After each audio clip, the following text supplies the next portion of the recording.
SS news चॅनलला subscribe करा, bell आयकॉनवर क्लिक करा। एसएस न्यूजच्या बातम्या पहा आपल्या मोबाईलवर।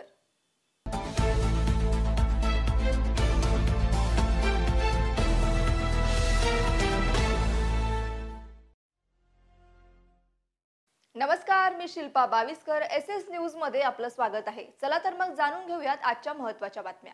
दागिने गहाण ठेवून घेतलेल्या रकमेची मुदल व्याजासह परतफेड करूनही दागिने देण्यास नकार देणाऱ्या पद्मजा इंगवले या महिलेला पोलीस ठाण्यातच मारहाण केली। ही घटना बुधवारी सायंकाळी 5 वाजता गावभाग पोलीस ठाण्यात घडली। महिलांना रोखताना पोलिसांची तारंबळ उडाली। दरम्यान मारहाण, शिवीगाळ व धमकी दिल्याप्रकरणी इंगवले या महिलेवर गुन्हा दाखल केला आहे। सुदर्शन उर्फ गंगा प्रशांत कांबळे यांनी फिर्याद दिली। कांबळे यांनी ओळखीतून पद्मजा इंगवले यांच्याकडे 4 तोळे गहाण ठेवून 87,000 रुपये घेतले होते।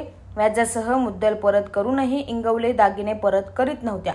5% व्याज दिल्याशिवाय दागिने देण्यास नकार दिल्याचेही कांबळे यांनी सांगितले।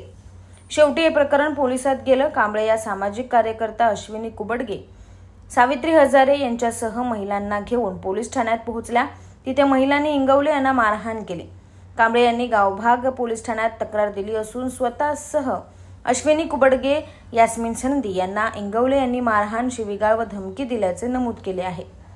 दरम्यान सुदर्शन उर्फ गंगा कांबळे यांनी पद्मजा इंगवले यांच्यावर खासगी सावकारी व जातीवाचक शिवीगाळ करून दागिने हडप केल्याप्रकरणी कडक कारवाई करावी अशी मागणी पोलीस उपअधीक्षक यांच्याकडे निवेदनाद्वारे केली।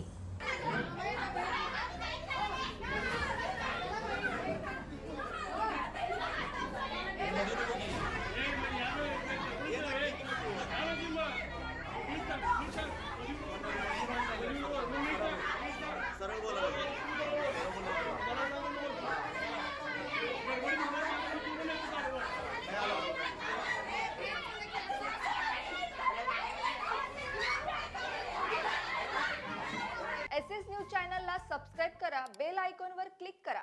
एसएस न्यूजच्या बातम्या पहा आपल्या मोबाईलवर।